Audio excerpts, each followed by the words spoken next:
আশা করি সকলেই ভালো আছেন, সুস্থ আছেন। মোটামুটি অনেক দিন পর আবার পাঠ করতে বসলাম। অনেকেই একটু দ্রুত বা যাতে তাড়াতাড়ি ভিডিওগুলো বা অডিও রেকর্ডগুলো আপনারা যাতে পান, অনেকে এই চেষ্টা বা এই আকাঙ্ক্ষা করেন আমার কাছে, কিন্তু আসলে আমি পেরে উঠছি না, যার জন্য আমি আন্তরিকভাবে দুঃখিত এবং আমি এর জন্য ক্ষমা প্রার্থনা করছি। যাই হোক, আমরা পাঠে মনোযোগ দেওয়ার চেষ্টা করি বা পাঠ শুরু করব আর কি। আজকে আমাদের যে পাঠের বিষয় সেটি হচ্ছে একটি শিশুর ব্যক্তিত্বের বিকাশ কিভাবে ঘটে, তার আত্মধারণা গঠনকারী যে সকল উপাদানগুলো আছে কিংবা তার যে ব্যক্তিসত্তা আছে সেই অনন্যতার বিকাশ কিভাবে ঘটে, বা তার শৈশবের প্রথম পর্যায়ে কী ধরনের বিপত্তিসমূহ আসতে পারে, তার শারীরিক বিপত্তিগুলো কী হতে পারে, বিভিন্ন রোগ কিংবা দুর্ঘটনা তার মনে কিভাবে প্রভাব ফেলতে পারে, বা তার আকর্ষণীয়তার অভাব তার মনে কীরকম প্রভাব পড়ে, স্থূলত্ব, কথা সংক্রান্ত বিপত্তি বা মানসিক বিপত্তি, এই ব্যাপারগুলোই আমরা আজকে দেখব। আমরা পাঠ শুরু করছি। আমি প্রথমেই ক্ষমা চেয়ে নিচ্ছি আমার ভুল ত্রুটির জন্য, এবং অনেকেই লং ভিডিও দিতে বলেন, আমি হয়তো অনেক সময় দিতে পেরে উঠছি না, যার জন্য পুনরায় ক্ষমা প্রার্থনা করছি আপনাদের কাছে। ব্যক্তিত্বের বিকাশ। 2 বছর বয়সে যে ব্যক্তিত্বের বিকাশ হয় তা শৈশবের প্রথম পর্যায়ে সুপ্রতিষ্ঠিত হতে থাকে। মা বাবা, ভাই বোন ও অন্যান্য আত্মীয় স্বজনের সমন্বয়ে শিশুর সামাজিক জগৎ গড়ে ওঠায় শিশু সম্বন্ধে তারা কী ভাবেন, কীভাবে তাদের সাথে ব্যবহার করেন ইত্যাদি বিষয় শিশুর আত্মধারণা অর্থাৎ ব্যক্তিত্বের স্বরূপ নির্ধারণ করে। সেজন্যই গ্লাসনার বলেছেন যে পরিবারের নিভৃত পরিবেশে শিশুর আত্মধারণা বিকশিত হয়। শৈশবের প্রথম পর্যায়ে অতিক্রমের সাথে সাথে শিশু পরিচর্যা কেন্দ্রে, নার্সারি, স্কুল অথবা প্রতিবেশী শিশুর সাথে মেলামেশার মাধ্যমে শিশুদের জীবনে অন্যের সাহচর্য আসার পরিধি বৃদ্ধি পায়। এ সময় সঙ্গী সাথী শিশুটির সাথে কিভাবে ব্যবহার করছে ক্রমশ তার আত্মধারণার উপর প্রভাব বিস্তার করতে থাকে। সঙ্গীদের প্রভাব পাশাপাশি শিশুর উপর পারিবারিক প্রভাবও এ সময় সুদৃঢ় অথবা দুর্বল হতে পারে বলে বিভিন্ন গবেষণায় ধরা পড়েছে। প্রথম জীবনে পরিবারের গুরুত্বপূর্ণ সদস্যদের মনোভাবের মতো সঙ্গী সাথীর প্রতি শিশুর মনোভাবও এ বয়সে শিশুর জন্য বিশেষ গুরুত্বপূর্ণ, কারণ আত্মধারণা একবার প্রতিষ্ঠিত হয়ে গেলে তা খুব কমই পরিবর্তিত হয়। এছাড়াও দেখা যায় যে মা বাবার মতো শিশুদের বন্ধুরাও তাদের সাহায্যকারী, দয়ালু অথবা দাম্ভিক অথবা বখাটে হিসেবে ভাবতে অভ্যস্ত হয়ে পড়ায় শিশুরাও নিজেদের সৎ গুণাবলী বুঝতে চেষ্টা করে না। এ বয়সে শিশুর ব্যক্তিত্ব বিকাশের স্বরূপ বোঝার জন্য ক. আত্মধারণা গঠনকারী উপাদান ও খ. ব্যক্তিসত্তা অনন্যতার উৎকর্ষতা বিধান সম্পর্কে জানা প্রয়োজন। নিচে সেই সম্পর্কে আলোচনা করা হলো। ক. আত্মধারণা গঠনকারী উপাদানসমূহ। শিশুর পরিবেশ অনেকাংশে নিজেদের গৃহ ও পরিবারের সদস্যদের মধ্যে সীমাবদ্ধ। অতএব পারিবারিক পরিবেশের অনেক বিষয় যদি শিশুর আত্মধারণা গঠন করতে সাহায্য করে তাতে অবাক হওয়ার কিছু নেই। পরিবারের সদস্যদের সাথে শিশুর সাধারণ সম্পর্ক গুরুত্বপূর্ণ সত্যি, তবে তার মধ্যে শিশুর প্রতি মা বাবার মনোভাব সবচেয়ে গুরুত্বপূর্ণ। শিশুর চেহারা, ক্ষমতা, কৃতিত্ব সম্বন্ধে মা বাবা যেরকম ধারণা পোষণ করেন ঠিক সে অনুযায়ী শিশু নিজেকে ভাবতে শেখে। মা বাবা যেসব পদ্ধতি অবলম্বনে শিশুকে লালন পালন করেন তারও বিশেষ ভূমিকা রয়েছে। মা বাবা যদি কঠোর অনুশাসন পদ্ধতি অবলম্বন করে সামান্য দোষে কঠিন শাস্তি দেন, তবে এই বয়সে শিশু সেসব অভিভাবকদের বিরোধিতা করতে পারে এবং এর চরম পরিণতি হিসাবে নিজেকে নিঃশেষিত করার প্রবণতা দেখা দিতে পারে। শিশু সম্পর্কে মা বাবার উঁচু ধারণা পোষণ শিশুর আত্মধারণার উপর প্রভাব বিস্তার করে। উঁচু ধারণার মাত্রা অতিরিক্ত হলে এ বয়সে শিশু যে আশা পূর্ণ করতে না পারলে ব্যর্থতার গ্লানি সহ্য করতে পারে না। এখানে যে বিষয়টি গুরুত্বপূর্ণ সেটি হচ্ছে শিশুরা কিভাবে তখন প্রতিক্রিয়া করবে তা তত গুরুত্বপূর্ণ নয়, কিন্তু মা বাবার প্রত্যাশা পূরণের ব্যর্থতায় নিজেকে যখন তুচ্ছ অথবা হীন মনে করে, যা আত্মধারণার উপর গভীর রেখাপাত করে। শিশুদের বিকাশমান ব্যক্তিত্বের উপর জন্মক্রমের ভিন্ন ভিন্ন প্রভাব দেখা যায়। গবেষকরা এর কয়েকটি ব্যাখ্যা দিয়েছেন। প্রতিটি শিশুর জন্মক্রম অনুযায়ী একটি নির্দিষ্ট অবস্থান থেকে পরিবারে একজন ব্যক্তির নির্দিষ্ট আচরণ করতে শেখে। আবার ভিন্ন ভিন্ন সন্তানকে মা বাবা ভিন্ন ভিন্নভাবে লালন পালন করেন। এছাড়াও ভাই বোন পরস্পরের সাথে প্রতিযোগিতায় জিতে অথবা হেরে গিয়ে কিছু শেখে। সবগুলো বিষয়ই আত্মধারণা গঠনে বিশেষ ভূমিকা রাখে। শৈশবের প্রথম পর্যায়ে অনেক শিশু সংখ্যালঘু সম্প্রদায়ের ছেলেমেয়ে হিসাবে যে কম মর্যাদার অধিকারী তা কদাচিৎ বুঝতে পারে। তবে সংখ্যালঘু সম্প্রদায়ের যদি কোনো শিশু এ বিষয়ে সজাগ থাকে, তবে সমবয়সীদের কাছ থেকে স্বীকৃতি না পেলে অথবা অবহেলিত হলে নিজের প্রতি বিরূপ হয়। পূর্বে উল্লেখ করা হয়েছে যে শিশুদের মধ্যে সমজাতীয় খেলার সঙ্গীকে বেশি পছন্দ করতে দেখা যায়। ভিন্ন গোত্রের সঙ্গীকে সম্পূর্ণভাবে বর্জন না করলেও উপেক্ষা করে। ইনসেলবার্গ এবং বার্ক উল্লেখ করেছেন যে স্কুল জীবনে সঠিকভাবে শুরু করলে যেসব ছেলে শিশু সুষ্ঠু ব্যক্তিত্বের অধিকারী তারা ছেলেদের নির্দিষ্ট আচরণ উপযুক্তভাবে করতে পারে। সুন্দর দেহের অধিকারী ছেলেরা অন্যান্য শিশুদের সাথে ভালোভাবে মেলামেশা করতে পারে, ছেলেদের উপযোগী আচরণ বেশি সুষ্ঠুভাবে করতে পারে। ফলে তাদের বন্ধুরাও নিজেদের আচরণ ছেলেদের উপযোগী হচ্ছে বলে ভাবতে পারে।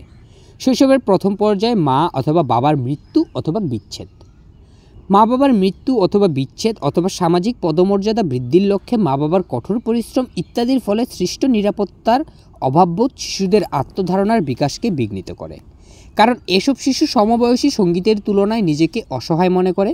বিভিন্ন সমীক্ষায় দেখা গেছে যে যেসব শিশুর মা বাবা পারিবারিক মর্যাদা বৃদ্ধির জন্য সচেষ্ট, সেসব শিশু স্বাধীনতাপ্রিয় ও উচ্চাকাঙ্ক্ষী হলেও স্নায়বিক দৌর্বল্য, মানসিক চাপ ও উৎকণ্ঠার শিকার হতে পারে। বন্ধুদের সাথে মেলামেশার সময় যেসব শিশু প্রতিদ্বন্দ্বিতার মনোভাবাপন্ন ও আক্রমণাত্মকও হতে পারে। ব্যক্তিসত্তা অনন্যতার বিকাশ। শিশুর নিজস্ব গুণাবলী যা জন্মের পরপরই দেখা যায় তা 2 বছর বয়সে আরও প্রকট হয় এবং এই ব্যক্তিসত্তা শিশুদের অন্যান্য উল্লেখযোগ্য বৈশিষ্ট্যগুলোর একটি। স্কুল জীবনে প্রবেশ করলে শিশুদের ব্যক্তিত্বের অনন্যতা সহজেই বোঝা যায়। কোনো কোনো শিশুকে নেতা আবার কোনো কোনো শিশুকে অনুগামী হতে দেখা যায়। এদের কেউ কেউ অত্যাচারী আবার কেউ কেউ ভীরু প্রকৃতির হয়। কোনো কোনো শিশু সহজেই বন্ধুত্ব করতে পারে আবার কেউ নিঃসঙ্গ হয়ে যায়। কোনো কোনো শিশু জাঁকজমক দেখায় আবার কেউ চক্ষু লজ্জার অন্তরালে থাকতে পছন্দ করে। কোনো শিশু এত আত্মকেন্দ্রিক হয় যে নিজেদের ছাড়া আর কিছু বুঝতে চায় না। আবার কিছু শিশু সহজেই দলীয় আচরণ মেনে নেয়। টমাস ও অন্যান্যরা শিশুদের 3 শ্রেণীর ব্যক্তিত্ব বৈশিষ্ট্য উল্লেখ করেছেন। প্রথম শ্রেণী হচ্ছে সহজ শিশু বা ইজি চিলড্রেন। এ জাতীয় শিশু দৈহিক ও মানসিক উভয় আচরণের ক্ষেত্রে ভারসাম্য রক্ষা করতে পারে। দ্বিতীয় শ্রেণীভুক্ত শিশুদের সমস্যা সৃষ্টিকারী শিশু বা ডিফিকাল্ট চাইল্ড বলা হয়, যাদের শারীরিক কর্মকাণ্ড সুনিয়ন্ত্রিত নয়, সব পরিস্থিতিতেই চরম প্রতিক্রিয়া করে এবং পারিপার্শ্বিক পরিবর্তনের সাথে খুব দেরিতে খাপ খাওয়ায়। তৃতীয় শ্রেণীভুক্ত শিশুদের ধীরস্থির শিশু বা slow two warm up children বলা হয়। এই শ্রেণীর শিশুদের দৈহিক প্রতিক্রিয়া ধীরগতিসম্পন্ন এবং এরা তাড়াতাড়ি পরিবেশে খাপ খাওয়াতে পারে না। এর লক্ষণগুলোর প্রায় সবকটি স্কুল পূর্ব বয়সী শিশুদের অভিযোজন প্রক্রিয়ার স্বাভাবিক বৈশিষ্ট্য। গৃহের বাইরের প্রথম সামাজিক অভিজ্ঞতা শিশুদের ব্যক্তিসত্তাকে গভীরভাবে প্রভাবান্বিত করে। এরকম অভিজ্ঞতা শিশুর পক্ষে অনুকূল না হলে শিশুরা কারোর সাথে মিশতে চায় না অথবা খেলাধুলার পরিবর্তে একাকী টেলিভিশন দেখে অথবা ছেলে ধরে নিয়ে যাবে কল্পনা করে মেলামেশার চাহিদা পূর্ণ করে। শৈশবের প্রথম পর্যায়ের বিপত্তিসমূহ। প্রাক-শৈশবের মতো শৈশবের প্রথম পর্যায়ের বিপত্তিসমূহ শারীরিক, মানসিক অথবা উভয় প্রকারের। যেমন পারিপার্শ্বিক ঝগড়াবিবাদ শিশুদের মনে চাপ সৃষ্টি করলে যেভাবে দৈহিক বৃদ্ধি ও বুদ্ধির বিকাশ বিঘ্নিত হয়, ঠিক তেমনিভাবে অপুষ্টিও শিশুর বিকাশ বিঘ্ন সৃষ্টি করে। এ বয়সে দৈহিক বিপত্তির চেয়ে মানসিক বিপত্তির সংখ্যা বহুগুণ বেশি হয় বলে জানা গেছে এবং শিশুদের ব্যক্তিগত ও সামাজিক অভিযোজনকে সেগুলো খুব বেশি ক্ষতিগ্রস্ত করে। বিভিন্ন প্রকার শারীরিক বিপত্তি। শৈশবের প্রথম পর্যায়ে দৈহিক অসুবিধা মানসিক ক্ষমতাকে যেমন বিঘ্নিত করে, ঠিক তেমনি নানা রকম শারীরিক সমস্যার সৃষ্টি করে, বিশেষ করে দুর্ঘটনা, রোগ ইত্যাদি। শিশুদের মধ্যে মৃত্যুর সংখ্যা প্রাক শৈশবের শেষ পর্যায়ে কমে যায়। শৈশবের প্রাথমিক পর্যায়ে শিশু মৃত্যুর সংখ্যা আরও কমে যায়। শৈশবের গুরুতর অসুখে আক্রান্ত হয়ে যত শিশু মারা যায়, দুর্ঘটনার ফলে মৃত্যু হয় তার চেয়ে অনেক বেশি। আবার মেয়েদের চেয়ে ছেলেরা বেশি দুর্ঘটনার শিকার হওয়ায় মেয়েদের চেয়ে ছেলেরা মারা যায় বেশি। নানা রকম শারীরিক বিপত্তির সংক্ষিপ্ত বিবরণ নিচে দেয়া হলো। রোগ। চিকিৎসকদের মতে শিশুদের মধ্যে শ্বাস প্রশ্বাসজনিত রোগের প্রাদুর্ভাব বেশি হলেও ছোট শিশু যে কোনো রোগে আক্রান্ত হতে পারে। অধিকাংশ ক্ষেত্রে শারীরবৃত্তীয় প্রণালীর অসুস্থতার কারণ হলেও কখনো কখনো পারিবারিক চাপের ফলে মানসিক স্বাস্থ্য বিঘ্নিত হওয়ার শারীরিক অসুস্থতা দেখা দেয়। আজকাল শিশুদের অল্প বয়সেই রোগ প্রতিরোধক বিভিন্ন ধরনের টিকা অথবা ইনজেকশন দেওয়া হয় বলে সাধারণত শৈশবের প্রথম পর্যায়ে শিশুরা আক্রান্ত হলেও তা বেশি দিন স্থায়ী হয় না এবং অতীতের চেয়ে অনেক কম ক্ষতি সাধন করে। কিন্তু রোগাক্রান্ত হওয়ার ফলে শিশুর মধ্যে কিছু কিছু মানসিক প্রভাব দেখতে পাওয়া যায়। প্রথমত, যেসব শিশু সবসময় রুগ্ন থাকে তারা সঙ্গী সাথীদের সাথে খেলা করার প্রয়োজনীয় নৈপুণ্য অনেক দেরিতে শেখে। ফলে সঙ্গীদের দলে যোগদানের ইচ্ছা থাকলেও নিজেদের অনুপযুক্ত মনে করে। দ্বিতীয়ত, মা বাবা মনে করেন যে শিশুদের রোগের চিকিৎসার জন্য অর্থ ব্যয়ে পরিবারের জন্য অসুবিধার সৃষ্টি করে। এরকম ধারণার বশবর্তী হয়ে তারা অসুস্থ শিশুকে দোষারোপ করেন। এতে এ বয়সের শিশু শঙ্কিত বোধ করে ও স্নায়বিক দুর্বলতায় ভোগে। এরকম পরিস্থিতিতে তাদের রোগ যে শুধু বেড়ে যায় তাই নয়, মা বাবার সাথে শিশুর সম্পর্কও ক্ষতিগ্রস্ত হয়। দুর্ঘটনা। শৈশবের প্রথম পর্যায়ে শরীর কেটে যাওয়া, ফুলে ওঠা, পুড়ে যাওয়া, হাত পা ভেঙে যাওয়া, মাংসপেশিতে টান লাগা ইত্যাদি দুর্ঘটনা খুব স্বাভাবিক। এছাড়াও একটি শিশু গুরুতর দুর্ঘটনার আঘাতে সাময়িক অথবা চিরদিনের জন্য পঙ্গু হয়ে যেতে পারে। এরকম পঙ্গুত্বের জন্য নিজেরা নিজেদের হেয় মনে করে ও নিষ্ফল জীবনের কথা ভেবে মানসিকভাবে নিঃশেষিত হয়ে যায়। দুর্ঘটনা যদি দেহের উপর কোনো স্থায়ী চিহ্ন নাও রাখে, তবুও দেখা যায় যে শিশুরা যে কোনো ধরনের মারাত্মক আঘাত পেলে এমন ভয় পায় যে পরবর্তীকালে পরিবেশের সাথে অভিযোজন করার সাহস পর্যন্ত নষ্ট হয়ে যায়। আকর্ষণীয়তার অভাব।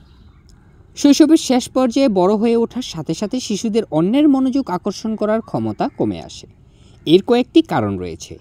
প্রথমত, দেহের আকৃতি পরিবর্তনের সাথে সাথে শিশুদের অস্থি চর্মসার বলে মনে হয়। দ্বিতীয়ত, চুলের মসৃণতা কমে যায় ও শিশুরা চুল পরিপাটি করে রাখতে পারে না, এজন্য তাদের চেহারায় পরিপাট্যের অভাব দেখা যায়। তৃতীয়ত, দুধদাঁত পড়ে যাওয়ায় শিশুদের মাড়িতে ফাঁক দেখা যায়। ফাঁকের মধ্যে আবার যে দাঁত ওঠে তা অন্যান্য দুধদাঁতের তুলনায় বড় দেখায়। চতুর্থত, শিশুরা পরিষ্কার পরিচ্ছন্ন না থেকে যেমন তেমনভাবে থাকতে ভালোবাসে, এজন্য তাদের কাপড় চোপড় নোংরা হয় তাড়াতাড়ি ও সব কিছু অগোছালো দেখায়। একটি শিশুর বয়স কম বা বেশি যাই হোক না কেন, সবাই অন্য ব্যক্তিকে পরিষ্কার পরিচ্ছন্ন দেখতে চায়। তাই নোংরা অগোছালো শিশুকে কেউ পছন্দ করে না। এই প্রসঙ্গে কোনো স্কুল পূর্ব বয়সের শিশু গবেষক বলেছে যে সুন্দর দেখতে তাকে সবাই পছন্দ করে। আবার একটি শিশুর বক্তব্য, যারা দেখতে সুন্দর তাদের সাথে সবাই ভালো ব্যবহার করে। বড় হওয়ার সাথে সাথে চেহারা শিশুসুলভ কমনীয়তার ঘাটতি ও আচরণধারার পরিবর্তনের ফলে মা বাবা ও অন্যান্য বয়স্ক ব্যক্তি সকলেই প্রাক শৈশবের চেয়ে এ বয়সের শিশুদের কম পছন্দ করে। এতে শিশুরা মনে করে যে তারা উপেক্ষিত হচ্ছে এবং চরমভাবে বিক্ষুব্ধ হয়। এ বয়সে দেখা যায় যে এমনকি সমবয়সীদের স্বীকৃতি অর্জনের জন্য একটি শিশুর চেহারার সৌন্দর্য বিশেষ গুরুত্ব বহন করে। বিশেষ করে মেয়েদের সামাজিক স্বীকৃতির একটি গুরুত্বপূর্ণ শর্ত হচ্ছে তার সৌন্দর্য। ছেলেদের মধ্যে এরকম সৌন্দর্যের অভাব ঘটলে তা বাল্যকালের দলগত বয়সের স্বীকৃতি অর্জনের ক্ষেত্রে বিশেষ অসুবিধার সৃষ্টি করে। বেমানান রূপ বা অকওয়ার্ডনেস। শৈশবের প্রথম পর্যায়ে শিশুদের বেমানান রূপের বর্ণনায় ডেয়ার ও গর্ডন বলেছেন যে শিশুরা স্বভাবগতভাবে বিশৃঙ্খল আচরণ করে না, বরং দেখা যায় যে প্রাক শৈশব পার হলে শিশুদের চলাফেরার সৌন্দর্য মানুষকে মুগ্ধ করে। কাজেই যে শিশুর চলাফেরা অসুন্দর ও সামঞ্জস্যহীন, এ বয়সে সে দুঃখজনকভাবে বেমানান। সাধারণত মস্তিষ্ক ক্ষত, মানসিক প্রতিবন্ধিতা অথবা নানা রকম দৈহিক ত্রুটির কারণে এ বয়সে একটি শিশু দেখতে অসুন্দর হতে পারে। তবে শিশুর পক্ষে বেমানান আচরণ করার এর চেয়েও বেশি সম্ভাবনা রয়েছে যখন মা বাবা মনে করেন যে শিশু বেশি ছোটাছুটি করলে দুর্ঘটনা ঘটাবে, অতএব তাকে বাধা দেন অথবা সতর্ক করে দেন। তাদের এরকম আগলে রাখার মনোভাব শিশুর আচরণে বিশৃঙ্খলা ঘটাতে পারে। এছাড়াও রয়েছে পারিপার্শ্বিক কারণ অথবা কোনো কাজ নিজে করার সুযোগের অভাব। এসব কারণে একটি শিশুর পেশি সঞ্চালন ক্ষমতার বিকাশ বিলম্বিত হয় ও সমবয়সীদের তুলনায় শিশু বেমানান আচরণ করে। মা বাবার সতর্ক প্রহরায় থেকে এসব শিশু সমবয়সীদের সাথে খেলাধুলা করতে না পারায় নিজেদের দল ছাড়া মনে করে। তারা মনে করে যে বন্ধুরা তাদের চেয়ে অনেক উন্নত। এরকম অনুভূতি ক্রমে সব ব্যক্তির প্রতি ছড়িয়ে পড়ে, পরিণতিস্বরূপ হীনমন্যতায় পর্যবসিত হয়। স্থূলত্ব। পাশ্চাত্য দেশে শৈশবের প্রথম পর্যায়ে শিশুর দৈহিক ওজনের যে গড় মান রয়েছে সেসব শিশু তার চেয়ে শতকরা 20 ভাগ বেশি মোটা অথবা ভারী গড়ন বিশিষ্ট, তাদেরই মোটা শিশু বলা হয়। নাদুস নুদুস গোলগাল বা এন্ডোমরফিক দেহের অধিকারী শিশুরা খুশমেজাজি হয়। শীর্ণকায় বা মেসোমরফিক বলিষ্ঠ দেহের একটুমরফিক অধিকারী শিশুদের চেয়ে এ জাতীয় শিশুরা দেহের ওজন বৃদ্ধিজনিত সমস্যার সম্মুখীন হয় বেশি। প্রাক শৈশব অথবা শৈশবের প্রথম পর্যায়ে যে বয়সেই হোক না কেন, ভারী শরীর সবসময় মারাত্মক পরিণতি সৃষ্টি করে বলে গবেষণায় দেখা গিয়েছে। প্রথমত, স্থূলত্ব সুস্বাস্থ্য বজায় রাখার অন্তরায়। বড়দের মতো ছোট মোটাসোটা শিশুদের মধ্যে বহুমূত্র রোগ হওয়ার সম্ভাবনা থাকে। স্বাভাবিক শিশুর ওজনের চেয়ে যেসব শিশুর ওজন বেশি, তাদের মধ্যে হৃৎপিণ্ড ও রক্তচাপজনিত অসুখ হতে পারে। তৃতীয়ত, স্থূলত্ব চেহারাকে বিকৃত করে দেয়। শিশু গোলগাল নাদুস নুদুস হলে দেখতে সুন্দর লাগে ঠিকই, কিন্তু মোটা শিশুদের সঙ্গীরা মোটা বলে বিদ্রূপ করে। এছাড়াও আরেক দিক দিয়ে মোটা হওয়া বিপজ্জনক। শৈশবে শিশুর খাওয়ার অভ্যাস গড়ে ওঠে। এ সময় মোটাসোটা শিশুর বেশি খাওয়ার প্রবণতাকে উৎসাহিত করা হলে অথবা শর্করা জাতীয় খাবারের প্রতি অতিরিক্ত আসক্তি গড়ে উঠলে তা অত্যন্ত ক্ষতিকর। কারণ এ জাতীয় খাবারের খাদ্যগুণ খুব কম থাকায় সারা জীবন ধরে শিশু ওজন বৃদ্ধির যন্ত্রণায় ভুগবে। বাম হাত ব্যবহারের প্রবণতা। বাম হাতের পরিবর্তে ডান হাত ব্যবহার করার পেছনে কোনো দৈহিক কারণ নেই, কিন্তু আমেরিকানদের মধ্যে শতকরা 90 জনের বেশি লোক ডান হাত ব্যবহারে অভ্যস্ত হয়। বাম হাতিরা নিজেদের পৃথক শ্রেণীর ব্যক্তি বলে গণ্য করে। শৈশব ও তরুণ বয়সে সবসময় নিজেকে পৃথক মনে করার সাধারণ অর্থ হচ্ছে যে সমাজের অন্যান্য ব্যক্তিত্ব তুলনায় তাদের মর্যাদা অনেক কম। শৈশবের প্রথম পর্যায়ে বাঁহাতি হওয়ায় আরও জঞ্জাট রয়েছে। ছোট শিশুরা ডান হাতি ব্যক্তিকে অনুসরণ করে হাত ব্যবহারের কৌশল শিখতে গিয়ে হতবুদ্ধি হয়ে পড়ে। শিশুরা যত বড় হতে থাকে, দৈনন্দিন কাজ করার জন্য হাত ব্যবহারের বিভিন্ন কৌশল তত বেশি প্রয়োজন হয় বলে মানসিক মিশ্র অনুভূতির আরও অবনতি হয়। বাম হাত ব্যবহারের অভ্যাস শিশুদের শিক্ষা জীবনে সাফল্য অর্জনের অন্তরায় হয়ে ওঠে। পরবর্তী জীবনে সেটি পেশায় অথবা সামাজিক ক্ষেত্রে সাফল্য অর্জনের পথে বাধার সৃষ্টি করে। যেমন বাম হাত ব্যবহারে অভ্যস্ত একটি আত্মসচেতন তরুণ যখন দেখে যে একই পরিবেশে সবাই ডান হাত দিয়ে খাচ্ছে, তখন স্বাভাবিকভাবেই সে খুব অপ্রতিভ বোধ করে ও নিজেকে তুচ্ছ মনে করে। এরকম অনুভূতি কর্মক্ষেত্রে অভিযোজনের উপর বিরূপ প্রভাব ফেলে। এমন অনেক মা বাবা আছেন যারা শিশুদের বাম হাত ব্যবহার করার প্রবণতাকে বিপজ্জনক মনে করেন। এরকম ধারণার বশবর্তী হয়ে তারা বাম হাত ব্যবহারে অভ্যস্ত শিশুকে জোরপূর্বক ডান হাতি করতে চান। এর পরিণতি মারাত্মক হতে পারে, কারণ মা বাবার জোরজবস্তির কারণে বাঁ হাতি শিশুরা অন্য শিশুদের সাথে নিজেদের পার্থক্য বুঝতে পেরে হীনমন্যতায় ভোগে। শিশুর মনে হীনমন্যতা বোধের উদ্ভব তখনই হতে পারে যখন মা বাবা সন্তানদের শাস্তি প্রয়োগের মাধ্যমে বাম হাতের পরিবর্তে ডান হাত ব্যবহার করতে শেখান। শিশু মনোবিজ্ঞানীরা এর ক্ষতিকর প্রভাব সম্পর্কে বিশেষভাবে সচেতন। তাদের মতে, প্রকৃতিগতভাবে শিশুরা যখন বাম হাত ব্যবহার করে তখন কোনো ক্রমেই শাস্তি প্রয়োগ করে তার এই অভ্যাস পরিবর্তন করানো মা বাবার পক্ষে উচিত নয়, কারণ প্রকৃতিদত্ত এই আচরণটির ফলাফল শুভও হতে পারে। অতএব শিশু স্বাভাবিক প্রবণতায় হস্তক্ষেপ না করে হাত ব্যবহারের অভ্যাস পরিবর্তনের জন্য ডান হাতের খুব কাছের জিনিস এগিয়ে দিতে পারেন মাত্র। মানসিক বিপত্তি। শিশুদের প্রধান আচরণ বিকাশের পর্যায়ে সম্ভাব্য বিপদ প্রচ্ছন্ন থাকে, যা তাদের ব্যক্তিগত ও সামাজিক অভিযোজনের উপর বিরূপ প্রভাব বিস্তার করার মধ্য দিয়ে মানসিক বিপর্যয় সৃষ্টি করে। এরকম খুব সাধারণ বিপত্তি সম্পর্কে এখানে আলোচনা করা হলো। 1. কথা সংক্রান্ত বিপত্তি। আমরা জানি যে কথা অন্যের সাথে যোগাযোগ রক্ষার একটি উপায়। এও জানি যে দলের সভ্য হতে গেলে কথার একান্ত প্রয়োজন। তাই কোনো শিশু অন্যান্য সমবয়সীদের মতো কথা না বলতে পারলে তার সামাজিক অভিযোজন বিঘ্নিত হয়। পরিশেষে সে নিজেকে তুচ্ছ ও হেয় মনে করে। ভাব বিনিময় ক্ষমতা অর্জনের ধারায় 4 জাতীয় বিঘ্ন ঘটতে পারে। কেউই এমন আশা করতে পারে না যে শিশুদের কাছে বোধগম্য নয় এমন শব্দ কিংবা তাদের কাছে অপরিচিত তেমন শব্দ উচ্চারণ অথবা খুব তাড়াতাড়ি কথা বলা হলে এ বয়সী শিশুর সেসব কথা বোঝা উচিত। প্রথমত, এ বয়সে কানে খাটো হওয়ায় অন্যের কথা না বোঝার অন্য একটি কারণ। ছোট শিশুরা আত্মকেন্দ্রিক থাকে, সেজন্য অন্যে কী বলছে বোঝার চেয়ে নিজেদের বক্তব্য খুব আগ্রহের সাথে বলতে চায়। ফলে অন্যান্যরা কি বলছে ও সে নিজে কি বলছে তার মধ্যে কোনো সামঞ্জস্য থাকে না। এরকমভাবে সমবয়সী অন্যান্যদের সাথে যোগাযোগ রক্ষা ব্যাহত হয়। দ্বিতীয়ত, কারো কথা কানে শুনতে না পেলে শিশুর কথা বলা যতটা বিঘ্নিত হয় তার চেয়েও অনেক বেশি বিপত্তির উদ্ভব হয় তখনই যখন দেখা যায় যে শিশুর মধ্যে ভাষা দুর্বলতা বিদ্যমান, অর্থাৎ অশুদ্ধ ভাষা অনুকরণে ও তুতলামি, আধো আধো কথা বলা ইত্যাদি সীমাবদ্ধতা বিরাজ করছে। এসব কারণে শিশুদের ভাষার ত্রুটি দেখা দিতে পারে। তৃতীয়ত, যেসব শিশু একই সাথে দুটি ভাষায় কথা বলে তাদের সামাজিক অভিযোজন বিঘ্নিত হয়। এও দেখা যায় যে যেসব শিশু গৃহে বিদেশি ভাষায় কথা বলে তারা সমাজে সংখ্যাগরিষ্ঠের ভাষা খুব কম জানে বলে খেলাধুলা করার সময় সঙ্গীদের সাথে ভালোভাবে কথা বলতে পারে না। অন্য শিশুরা তাদের কী বলছে তাও বুঝতে পারে না। শৈশবের প্রথম বছরগুলোতে এরকম অসুবিধা সামাজিক মেলামেশার ক্ষেত্রে তেমন বাধা সৃষ্টি করতে পারে না, কেননা খেলায় কেউ কারোর প্রতিক্রিয়া অনুকরণ করে না। কিন্তু তারপর সহযোগিতাপূর্ণ খেলাধুলার ধারা শুরু হলে দোভাষী শিশুরা এত অসুবিধার সম্মুখীন হয় যে প্রায়ই সমবয়সীদের দলকে এড়িয়ে চলে। এরকম শিশু স্কুলে ভর্তি হয়ে যখন ইংরেজি ভাষা শিখতে শুরু করে, প্রধানত একটি ভাষায় কথা বলে এরকম অন্যান্য শিশুরা তার অনেক আগেই সামাজিক কর্মকাণ্ড ও সামাজিক কলাকৌশল শিখে ফেলে। সেজন্য দোভাষী শিশুদের সমবয়সীদের দলে সেজন্য দোভাষী শিশুরা সমবয়সীদের দলে যোগদান করতে পারে না। ভাষা বিকাশের চতুর্থ বিপত্তি হলো শিশুর বক্তব্যের দুর্বলতা। অনেকে শিশুর কথার ভুল ত্রুটি অবজ্ঞা করে এই ভেবে যে বড় হলে ত্রুটি শুধরে যাবে ও সঠিকভাবে কথা বলতে শিখবে।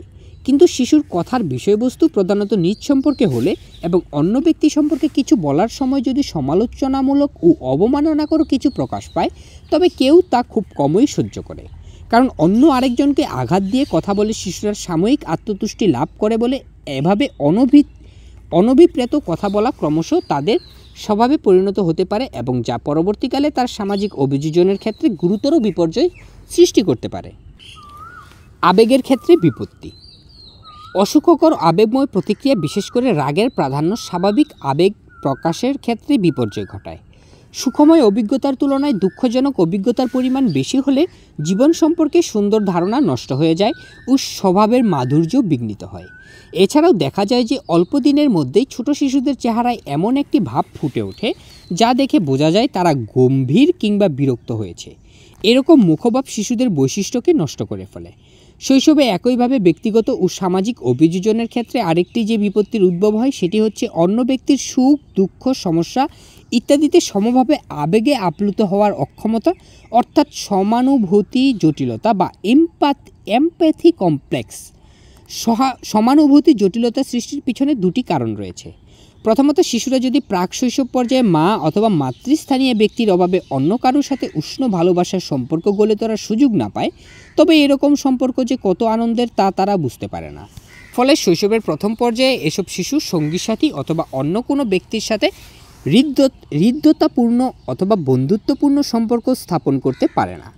সমানুভূতি জটিলতার দ্বিতীয় কারণ হলো যে শিশু অন্যের ভালোবাসা পায় না সে আত্মকেন্দ্রিক হয়ে যায়। লাইনটি কিন্তু খুবই গুরুত্বপূর্ণ। যে শিশু অন্যের ভালোবাসা পায় না সে আত্মকেন্দ্রিক হয়ে যায়।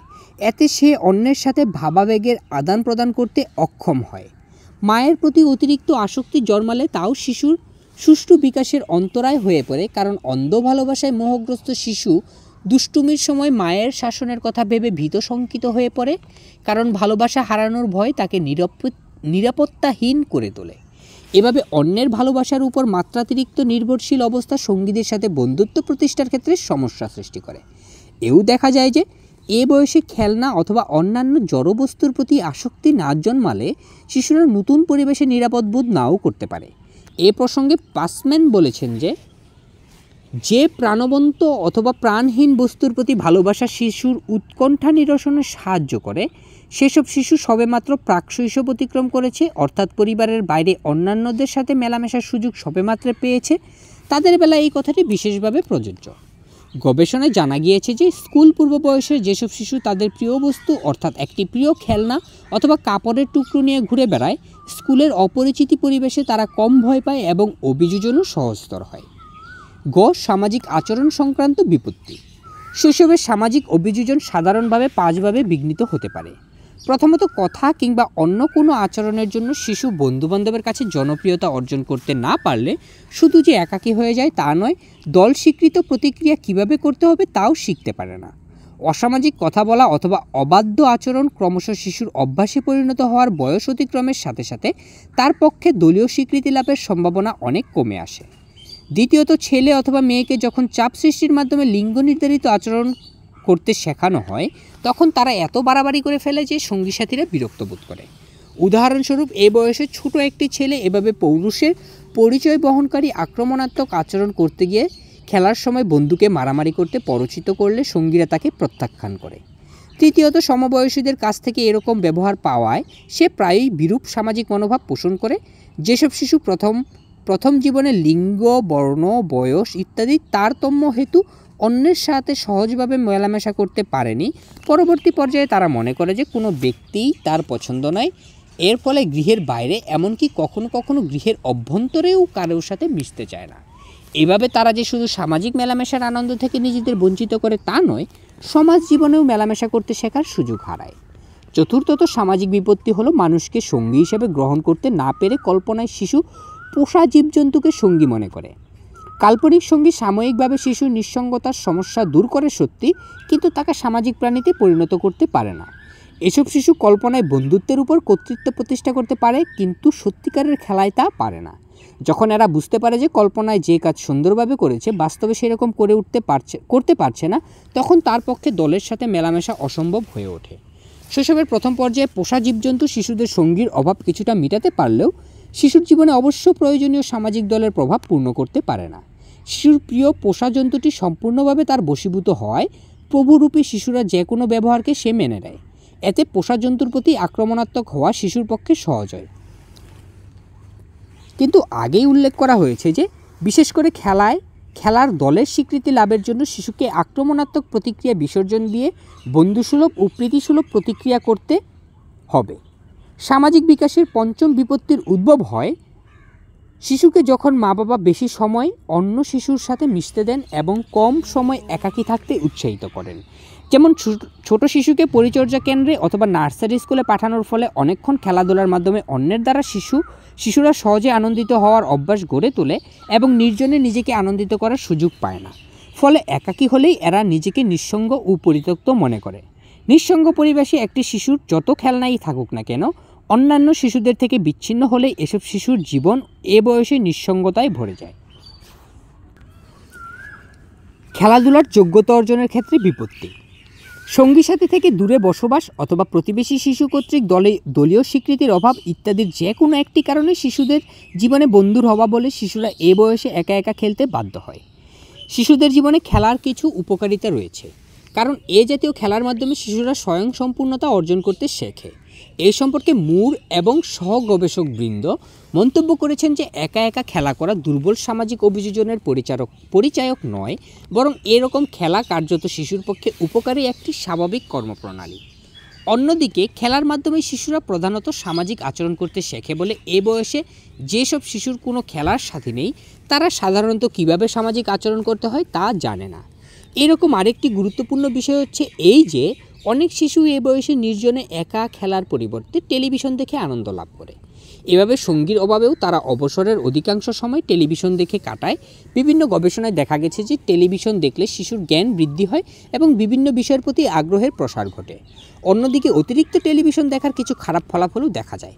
অতিরিক্ত টেলিভিশন দেখার জন্য শিশুদের কোনো রকম নড়াচড়া হয় না, তাদের মধ্যে স্বাভাবিকভাবে দুর্বলতা, অনিদ্রা, দুঃস্বপ্ন দেখার প্রবণতা জন্মে এবং খেলার পরিস্থিতিতে অতিরিক্ত আক্রমণাত্মক ও সমাজবিরোধী আচরণকে আদর্শমান হিসেবে গ্রহণ করতে দেখা যায়। মা বাবা যখন শিশুকে সব ধরনের অনুষ্ঠান দেখতে দেন তখনই এসব প্রবণতা দেখা দেওয়ার সম্ভাবনা থাকে। আরও দেখা যায় যে মা বাবা মনে করেন যে শিশুরা যেসব অনুষ্ঠান দেখে তার প্রত্যেকটিই ক্ষতিকর নয়, কারণ অনেক অনুষ্ঠান তারা বুঝতে পারে না। কিন্তু তারা বুঝতে পারেন না যে শিশুদের কোনো বিষয়ে সমালোচনা করার ক্ষমতা থাকে না, আর সেজন্যই পর্দায় যা কিছু দেখানো হচ্ছে তা সহজেই তাদের প্রভাবান্বিত করে। কোনো একটি অনুষ্ঠানের বিষয়বস্তু না বুঝতে পারলেও যা দেখেছে সে সম্পর্কে ভুল হলেও কোনো একটি নির্দিষ্ট ধারণা তাদের জন্মে। অতএব একটি নির্ভেজাল ছবিও এ বয়সে শিশুর মনে ক্ষতিকর প্রভাব ফেলতে পারে। এর চেয়ে আরও গুরুত্বপূর্ণ বিষয় হচ্ছে শিশুরা ভয় উৎপাদনকারী ঘটনার ছবি অন্যান্য ছবির চেয়ে বেশি মনে রাখতে পারে বলে এরকম ক্ষতিকর প্রভাবের মাত্রা বেড়ে যায়। খেলনাও শৈশবকালের খেলাধুলার বিপর্যয় আনতে পারে। নিখুঁতভাবে সাজানো পুতুলের গড় অথবা সারিবদ্ধভাবে সাজানো সৈনিক ইত্যাদি শিশুদের সৃজনশীল পরিস্ফুটনের পথে অন্তরায় হয়ে দাঁড়ায়। আবার মা অথবা নার্সারি স্কুলের শিক্ষক খেলনা নিয়ে খেলার সময় শিশুকে বেশি পরামর্শ দিলেও সৃজনী ক্ষমতা বিঘ্নিত হয় এবং শিশুর মনে আগ্রাসন প্রবণতার উদ্রেক করতে পারে। কোনো শিশুকে এমন সব খেলনা যেমন বন্দুক, সৈনিক ইত্যাদি দিলে বাস্তব জীবনেও সেসব শিশু আক্রমণাত্মক হতে পারে। বুদ্ধির বিকাশে বিপত্তি। শৈশবের প্রথম পর্যায়ে ধারণা শক্তি বিকাশের ক্ষেত্রে সাধারণত 3 শ্রেণীর বিপত্তি দেখা যায়। প্রথমটি হলো ভুল বোঝা। শিশুরা খুব কম সংখ্যক ব্যক্তি ও বস্তুর সান্নিধ্যে আসে এবং কয়েকটি শব্দ বলতে পারে বলে কি বলা হচ্ছে তার অর্থ বুঝতে পারে না। এছাড়াও বই অথবা বড়দের কাছ থেকে ঠিক অর্থ শেখার সুযোগ সীমিত হওয়ায় স্বাভাবিকভাবে সেসব ধারণা অর্জন করে তার অধিকাংশই ভুল। যখন সমবয়স্ক সাথী অথবা স্বল্প জ্ঞান সম্পন্ন কোনো ব্যক্তির সান্নিধ্যে শিশুর কোনো কিছুর অর্থ বুঝতে চেষ্টা করে তখনই এরকম ভুল ধারণার উদ্ভব হয়। শৈশবের প্রথম পর্যায়ে ভুল ধারণার ফলাফল এত মারাত্মক হয় যে পরবর্তী বয়সে অভিভাবকরা যদি সেদিকে সচেতন না হন তবে শিশুদের ভুল ধারণাগুলো বিশ্বাসে পরিণত হয়ে যায়। স্কুল ভর্তির পর শিশুর ধারণা সম্পর্কে স্ট্যানলি হলের বিখ্যাত গবেষণায় দেখা গেছে যে দৈনন্দিন জীবনে যেসব বস্তুর সংস্পর্শে শিশুরা আসে অথবা দেখে সে সম্বন্ধে শিশু শ্রেণীর অধিকাংশ শিশুর সঠিক ধারণা নেই। উক্ত গবেষণায় শহরে বসবাসকারী অধিকাংশ শিশু যে বিশ্বাস ব্যক্ত করেছে তা হচ্ছে এই যে প্রজাপতি এক জাতীয় মাছি যা মাখন দিয়ে তৈরি। শিশুর প্রাথমিক ধারণা ভুল হলেও এরকম মনে করা উচিত নয় যে তা শুধরানো যাবে না। সেগুলো শুধরানো যাবে এবং কার্যত সেরকম করাও হয়। কোনো কিছু পুনঃশিক্ষণের মতো ভুল ধারণা দূর করার জন্য বস্তুটির নূতন অর্থ বারবার শিশুকে শেখানো যায়। যেমন স্কুলে ভর্তি হলে প্রজাপতি সত্যিকার অর্থে কী তা নিশ্চয়ই তাকে শেখাতে হবে। এতে যে সময় লাগবে সে সময়টুকু যে নতুন কিছু শেখার জন্য ব্যয় করা হচ্ছে শিশু যেন তা বুঝতে পারে। শৈশবের প্রথম পর্যায়ে ধারণা বিকাশের দ্বিতীয় বিপত্তি হলো একটি শিশু কর্তৃক সঙ্গী সাথীদের তুলনায় খুব কম ধারণা পোষণ করা। এরকম হলে শিশুর ব্যক্তিগত ও সামাজিক অভিযোজন বিঘ্নিত হয়। যেমন শিশু যখন সঙ্গী সাথীদের মেলামেশার সুযোগ কম পায় তখন মানুষকে ভালোভাবে বোঝার উপযোগী সামাজিক ধারণা ভালোভাবে অর্জন করতে পারে না। ফলে তারা যেসব কথা বলে সেগুলো কর্কশ, খাপছাড়া মনে হয় এবং যে আচরণ করে অন্যের কাছে তা বিরক্তিকর মনে হয় অথবা অন্য ব্যক্তির রাগের কারণ হয়ে পড়ে। ধারণার আবেগজনিত তাৎপর্য বিশেষ গুরুত্বপূর্ণ তৃতীয় বিপত্তি। যেমন আমেরিকার অনেক সমীক্ষায় দেখা গিয়েছে যে শিশুরা যখন সান্তাক্লজকে ঘিরে ক্রিসমাসের আনন্দ উদযাপন করে তখন যদি বুঝতে পারে যে সান্তাক্লজ নামে কেউ নেই তবে তা মানতে চায় না। আরও শোচনীয় ব্যাপার হলো যে সান্তাক্লজের কথা বলে তাদের কেউ কেউ ঠকিয়েছে মনে করে ক্রিসমাস তাদের মনে কোনো উৎসাহের সঞ্চার করতে পারে না। নৈতিক বিকাশের বিপত্তি। শৈশবের প্রথম পর্যায়ে নৈতিকতা বিকাশের ক্ষেত্রে 4টি সাধারণ বিপত্তি দেখা যায়। প্রথমত, সামঞ্জস্যহীন নিয়মানুবর্তিতার ফলে সামাজিক প্রত্যাশা মেনে চলার গতি স্লথ হয়ে যায়। বিশেষ একটি আচরণ যদি ভিন্ন ভিন্ন ব্যক্তি ভিন্ন ভিন্ন নিয়ম শেখান তবে সেই কাজটি একবার সঠিক বলে বিবেচিত হয়েছিল, অন্য সময় একই কাজ কেন ভুল বিবেচিত হলো শিশুরা তা বুঝতে না পেরে হতবুদ্ধি হয়ে যায়। একইভাবে কোনো কাজের জন্য একবার পেলে পরবর্তীতে আবার সেই কাজের প্রশংসিত হলেও এ বয়সে শিশু হতবাক হয়ে যায়। বয়স্ক ব্যক্তিদের এরকম অসামঞ্জস্যপূর্ণ মনোভাব শিশুটিকে ভীরু করে দেয় ও শাস্তি পাবে ভয়ে ভীত হয়ে মিথ্যার আশ্রয় নেয়। দ্বিতীয়ত, অন্যায় আচরণ শোধরানো না হলে অথবা অসদাচরণ করে সাময়িকভাবে প্রশংসা অর্জনের ফলে সঙ্গী সাথীদের কাছে ঈর্ষার পাত্র হলেও এরকম অনেক শিশু অন্যায় আচরণ করতে অভ্যস্ত হয়ে পড়ে। এ সম্পর্কে গ্লুয়েক বলেছেন যে 2-3 বয়সে অন্যায় কাজের চেয়ে অন্যায় কাজ করার প্রতি তাদের মনোভাব লক্ষ্য করে শিশু অপরাধীদের শনাক্ত করা যায়। তৃতীয়ত, অন্যায় কাজের জন্য স্কুল পূর্ব বয়সের শিশুদের গুরুতর শাস্তি দিলে অথবা ভালো কাজের জন্য পুরস্কৃত করার বিষয়টির উপর গুরুত্ব না দেওয়া হলে বয়স্কদের প্রতি শিশুরা বিরূপ মনোভাব পোষণ করতে শেখে। যেসব শিশুকে কঠোর শাস্তি দেওয়া হয় কিন্তু কম প্রশংসা করা হয় তারা কোনো অন্যায় কাজ করে অনুশোচনা করার পরিবর্তে ক্ষুব্ধ হয় ও শাস্তিদাতার বিরুদ্ধে ক্ষোভ প্রকাশ করে।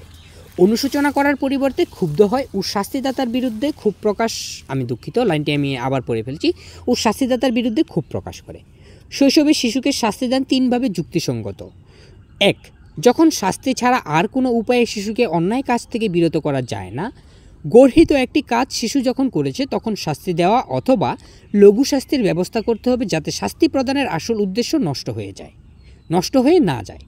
চতুর্থত, নৈতিক বিকাশের চতুর্থ ও সবচেয়ে মারাত্মক বিপত্তি হলো কড়া বিধিনিষেধের মধ্যে শিশু যখন পালিত হয় তখন তার আচরণ অভিভাবকের সাহায্যে নিয়ন্ত্রিত হওয়ায় নিজে আচরণ নিয়ন্ত্রণ করতে পারে না। কিন্তু আত্মনিয়ন্ত্রণ ক্ষমতা পরবর্তীকালে শিশুর বিবেক বিকাশের জন্য বিশেষভাবে প্রয়োজন। অতএব আত্মনিয়ন্ত্রণ ক্ষমতার বিকাশ স্কুল পূর্ব বয়সেই শুরু হওয়া উচিত। গণতান্ত্রিক পদ্ধতিতে শৃঙ্খলা শেখানো হলে শিশুদের আত্মনিয়ন্ত্রণ শক্তি সহজেই বিকশিত হয়। এরকম পরিবেশে শিশুরা দলীয় প্রত্যাশা মেনে চলার অনুপ্রেরণা পায় বলে গবেষণায় প্রকাশ পায়। লিঙ্গ নির্ধারণে নির্দিষ্ট ভূমিকা পালনের ক্ষেত্রে বিপত্তি। শৈশবের প্রথম পর্যায়ে ছেলে অথবা মেয়ের সমাজ স্বীকৃত আচরণ করতে গিয়ে শিশুরা 3 ধরনের সাধারণ বিপত্তির সম্মুখীন হয়। প্রথমত, চিরাচরিত প্রথায় ভিন্ন ভিন্ন আচরণ অথবা ছেলে মেয়ে ভেদে একই রকম আচরণ শিশুর সমবয়স্ক সঙ্গী সাথীদের স্বীকার করে নেয়, অথচ একই বয়সের হলেও শিশুটি যদি তা মেনে নিতে না শেখে তবে সে এই সম্পর্কে ভিন্ন মত পোষণ করবে। শৈশবের প্রথম কয়েকটি বছর বিষয়টি গুরুত্বপূর্ণ না হলেও শৈশবের শেষে শিশু যখন স্কুলে যাওয়ার জন্য প্রস্তুত, তখন ছেলে অথবা মেয়ের উপযুক্ত আচরণ না জানলে তার ফল খুব মারাত্মক হয়। যেমন একটি ছেলের যদি গৃহে প্রচলিত ছেলে মেয়ের বৈষম্যহীন ভূমিকা বা ইগালাইটেরিয়ান রুলস পালনের অভ্যাস গড়ে ওঠে, যখন বাইরে মেয়েদের সাথে খেলে অথবা মেয়েদের খেলনা নিয়ে খেলে তখন সে বুঝতে পারে যে সে ছেলে বন্ধুরা তাকে মেয়েলি ভাবছে। তৃতীয়ত, শৈশবের প্রথম পর্যায়ে মেয়ে শিশু যদি চিরাচরিতভাবে মেয়েদের ভূমিকা পালনে অভ্যস্ত হয়ে পড়ে তবে ক্রমশ বুঝতে পারে যে সমাজে ছেলেদের তুলনায় দৈহিক ও মানসিক দিক থেকে মেয়েদের স্থান অনেক নিচে। এতে তাদের মনে হীনমন্যতার উদ্ভব হয়, তারা যা করতে পারে তা করতে চায় না। তৃতীয়ত, এও দেখা গিয়েছে যে ছেলে অথবা মেয়ে শিশু নিজেদের নির্ধারিত ভূমিকা পালন করতে না শিখলে সামাজিক মেলামেশাও বিঘ্নিত হয়। এরকম পরিস্থিতিতে যেসব সঙ্গীরা চিরাচরিত প্রথায় ছেলে মেয়ের নির্দিষ্ট ভূমিকাকে গ্রহণ করে নিয়ে সেই অনুযায়ী নিজেদের চালাচ্ছে, পূর্বোক্ত শ্রেণীর শেষোক্ত শিশুদের পাশে নিজেকে বেখাপ্পা মনে করে। পারিবারিক সম্পর্কের ক্ষেত্রে বিপত্তি। শৈশবের প্রথম পর্যায়ে পারিবারিক সম্পর্কের যে কোনো ধরনের অবনতি ব্যক্তিগত সামাজিক অভিযোজনের পক্ষে মারাত্মক ক্ষতিকর। মা বাবা যারা শিশুর জীবনে বিশেষ গুরুত্বপূর্ণ ব্যক্তিত্ব, তাদের সাথে সম্পর্কের ক্ষেত্রে এই কথাটাই বিশেষভাবে সত্য। মা বাবার সাথে শিশুর সম্পর্কের মূলে রয়েছে মা বাবার কাছ থেকে নিশ্চিত স্বীকৃতি ও নিরাপত্তার আশ্বাস। এই দুটি ক্ষেত্রে ফাঁক দেখা গেলে এ বয়সে শিশুর আকাঙ্ক্ষিত স্বীকৃতি ও নিরাপত্তা দানের প্রকৃতি ভিন্ন হয় বলে বিষয়গুলো পৃথকভাবে আলোচনা করা হবে। কোনো পরিবারে মেয়ে শিশু যদি বুঝতে পারে যে মা বাবা ছেলেদের প্রতি বেশি প্রাধান্য দিচ্ছে, তখন তারা এর বিরোধিতা করে। একটি পরিবার ভাই বোনের মধ্যে বোন যদি দেখে ছেলে হওয়ার অর্থই হচ্ছে মেয়েদের সাথে ছেলেরা খেলবে না অথবা মেয়েরা যেসব খেলনা নিয়ে খেলে সেগুলো ধরবে না, তখন এ বয়স থেকেই মেয়েটির মনে জটিলতা দেখা দেবে। ছেলেদের ক্ষেত্রে অনুকরণযোগ্য একজন বাবার অভাব হলে অথবা বাবার সাথে ছেলের স্নেহের সম্পর্ক না গড়ে উঠলে মানসিক বিপর্যয়ের সৃষ্টি হয়। এ অবস্থায় শিশু মায়ের গুণাবলী অনুকরণ করতে থাকে। পরবর্তীকালে এ জাতীয় শিশুদের সঙ্গী সাথী তাকে মেয়েলি বলে উপহাস করে। পারিবারিক সম্পর্কে বিঘ্ন সৃষ্টিকারী অন্যান্য বিষয়ের মধ্যে রয়েছে কর্মজীবী মা ও শিশুর জীবনে সৎমায়ের আবির্ভাব। একটি পরিবারের স্ত্রী চাকুরিতে গেলে শিশুর পরিচর্যার দায়িত্ব পড়ে হয় কোনো আত্মীয়র উপর অথবা বেতনভুক্ত চাকরের উপর। এভাবে নিয়মিত ঘনিষ্ঠ সাহচর্যের মাধ্যমে আত্মীয় অথবা পরিচর্যাকারীর সাথে শিশুর সম্পর্ক প্রতিষ্ঠিত হলে মা কিন্তু তা সহজভাবে গ্রহণ করতে পারেন না। অন্যদিকে শিশুটি যদি তাদের সাহচর্যে নিজেকে সুখী মনে না করে, তখন সন্তানকে অবহেলা করছেন ভেবে মায়ের মনে আত্মগ্লানি দেখা যায়। সৎ মা অথবা সৎ বাবার সম্পর্কের প্রকৃতি নির্ভর করে শিশু তাদের কেমনভাবে গ্রহণ করেছে বিষয়টির উপর। সাধারণত দেখা যায় যে এ বয়সে শিশু সৎ মায়ের চেয়ে সৎ বাবার সাথে সম্পর্ক প্রতিষ্ঠা করতে পারে। এর কারণ হচ্ছে সৎ বাবা শিশুর সাথে হইচই করেন আর সৎ মা তাদের যত্ন ও শাসনের দায়িত্ব গ্রহণ করেন। পারিবারিক সম্পর্কের আরেকটি দিক রয়েছে যা প্রায়ই খেয়াল করা হয় না, তা হলো ভাই বোনের ঝগড়া বিবাদ। পারস্পরিক হিংসা ও রুচির অমিল। ভাই বোনের মধ্যে ঝগড়া বিবাদ বিশেষ গুরুত্বপূর্ণ বিষয়, কারণ এ ধরনের ঝগড়া বিবাদের ফলে এ বয়সে শিশু সঙ্গীহারা হয়ে পড়ে। এ বয়সে ভাই বোন একটি শিশুর সঙ্গী, কারণ পরিবারের মধ্যেই তাদের সামাজিকতার গণ্ডি নির্দিষ্ট। ঝগড়ার আরেকটি গুরুত্বপূর্ণ তাৎপর্য হচ্ছে ভাই বোনের মধ্যে ঝগড়া করার প্রবণতা অভ্যাসে পরিণত হলে খেলার পরিবেশে অন্যান্য শিশুদের সাথেও এরকম শিশু বন্ধুত্বপূর্ণ সম্পর্ক প্রতিষ্ঠা করতে পারে না। অতএব গৃহে ঝগড়াঝাটি করে সঙ্গী হারানোর অভাব এরা খেলাধুলার মাধ্যমেও মেটাতে পারে না। পরিবার আত্মীয় স্বজন শিশুর জীবনে মা বাবার স্থান দখল করেন তখন যখন আত্মীয় স্বজনের সাথে মেলামেশার সম্পর্ক থাকে, ততক্ষণ পর্যন্ত কোনো বিরোধ দেখা যায় না। কিন্তু তারা যখন শিশুকে নিয়ন্ত্রণ করতে চান এবং শিশুকে নিয়মানুবর্তিতা শেখাতে চেষ্টা করেন, মধুর সম্পর্কে ফাটল দেখা দেয়। দাদা দাদি নানা নানির সাথে শিশুদের এরকম সম্পর্ক প্রায়ই দেখা যায়, কারণ মা বাবার পরে অন্যান্য আত্মীয় স্বজন বলতে এদেরই বোঝায়। সবসময় না হলেও অন্য আরেকটি বেশ গুরুত্বপূর্ণ বিপত্তি হচ্ছে শিশুর নির্যাতন। শিশুর নির্যাতন বলতে সামান্য চর মারা থেকে শুরু করে কঠিন আঘাত করে শিশুকে অক্ষম করে দেওয়া অথবা মেরে ফেলা ইত্যাদি সবই এর অন্তর্ভুক্ত। কোন ধরনের পরিবারে শিশুদের বেশি নির্যাতন করা হয় সে সম্পর্কে এখন পর্যন্ত কোনো হিসাব না পাওয়া গেলেও অনেক সমীক্ষায় প্রমাণিত হয়েছে যে সাধারণত মায়ের আত্মীয় স্বজনের চেয়ে বাবার আত্মীয় স্বজন ও সৎ বাবা শিশুদের উপর নির্যাতন করেন বেশি। মা কাজে গেলে বড় ভাই বোনের উপর, শিশুর যত্নের দায়িত্ব এসে পড়লে বড় বোনের চেয়ে বড় ভাই শিশুর উপর বেশি অত্যাচার করে থাকে। গৃহবৃত্তের উপর শিশুর রক্ষণাবেক্ষণের দায়িত্ব থাকলে সেও শিশুর উপর অত্যাচার করে। ব্যক্তিত্ব গুণাবলী বিকাশের ক্ষেত্রে বিপত্তি। শৈশবের প্রথম পর্যায়ে ব্যক্তিত্ব বিকাশের ক্ষেত্রে বিরূপ আত্মধারণার উৎপত্তি একটি মারাত্মক বিপত্তি। মা বাবা অথবা সঙ্গী সাথী শিশুর কাছ থেকে অতিরিক্ত আশা করলে শিশু যখন তা পূর্ণ করতে পারেন না, তখন তারা শিশুর সাথে ভালো ব্যবহার না করায় শিশু বিরূপ আত্মধারণা পোষণ করে, অথবা অতিরিক্ত আত্মকেন্দ্রিকতার জন্য মা বাবার উদ্দেশ্য ব্যর্থ হলেও এরকম আত্মধারণার উদ্ভব হতে পারে। স্কুলগামী বয়সে একটি আত্মকেন্দ্রিক শিশু যখন দেখে যে অন্যান্য সবাই পরস্পরের সাথে সুন্দরভাবে মেলামেশা করছে এবং নিজেদের কথা না ভেবে একে অন্যের কথা ভাবছে, তখন সে বুঝতে পারে যে সঙ্গীরা তার প্রতি বিরূপ মনোভাব পোষণ করছে, ফলে নিজের প্রতি শিশুটি বীতশ্রুদ্ধ হয়। বিরূপ আত্মধারণা গড়ে ওঠার কারণ যাই হোক না কেন, শৈশবে খুব সহজেই বিরূপ আত্মধারণার জন্ম হয়। প্রজনন বিষয়ক অনুধাবনে একটি শিশুকে দীর্ঘদিন পর্যবেক্ষণ করে দেখা গেছে যে জন্মের শুরু থেকে শিশুর এসব ব্যক্তিত্ব গুণাবলী সবসময় একই রকম থাকে। তবে শৈশবকালের সামাজিক আচরণ প্রবণতা মনোভাব প্রশিক্ষণের মাধ্যমে পরিবর্তন করা যায়। সাংস্কৃতিক ঐতিহ্য ও উন্নত পরিবেশ, পরিপক্কতা ও অভিজ্ঞতার ইত্যাদির পরিপ্রেক্ষিতে শৈশবের প্রথম পর্যায়ে কোনো ব্যক্তিত্ব গুণাবলীর পরিবর্তন হয়। এ ধরনের পরিবর্তন শিশুর আবেগ ও অন্যের সাথে একাত্মবোধের ইচ্ছার উপরও নির্ভরশীল। যেমন অবুঝ শিশুদের সহজেই বশে আনা যায়, আবার ভদ্র শিশু বড় হওয়ার সাথে সাথে রকচটা হয়ে যেতে পারে। শিশুদের এসব গুণের পরিমাণগত পরিবর্তন হয়। যেমন শিশুর কোনো নিন্দনীয় আচরণ করার প্রবণতা আরও বেড়ে যেতে পারে। এ সম্বন্ধে এমরিকের মন্তব্য, 3 থেকে 5 বছরের মধ্যে ব্যক্তিত্বের প্রধান দিকগুলি হচ্ছে স্থিতিশীলতা অর্জন করে। উক্তিটির মধ্যে নিহিত সত্যটুকু এই যে ব্যক্তিত্বের তারতম্য শৈশবে নির্ধারিত হয় ও একইভাবে তা পরবর্তী জীবনে সুস্পষ্ট রূপ ধারণ করে। লাইনটি এই অধ্যায়ের সর্বশেষ লাইনটি আমি আবার পড়ার চেষ্টা করছি, যে উক্তিটির মধ্যে নিহিত সত্যটুকু এই যে ব্যক্তিত্বের তারতম্য শৈশবেই নির্ধারিত হয় ও একইভাবে তা পরবর্তী জীবনে সুস্পষ্ট রূপ ধারণ করে। তার মানে বোঝা যাচ্ছে একটা শিশু শৈশবে যেরকম থাকে তার পরবর্তী বয়সে তার অভিযোজন ঠিক অনেকটা একই রকম থাকে। যাই হোক, এখানে আমাদের আরও পরবর্তী পর্ব বাকি আছে, পরবর্তী আরেকটি অধ্যায় বাকি আছে। খুব সম্ভবত আর 2 থেকে 3টি পর্ব বড়জোর হতে পারে, এর বেশি আমি আশা করি করব না, এর ভিতরে হয়তো শেষ হয়ে যাবে। তার পরবর্তী আমরা 6ষ্ঠ অধ্যায়ে সেটি দেখব আমরা বাল্যকাল বা শৈশবের শেষ পর্যায়ে।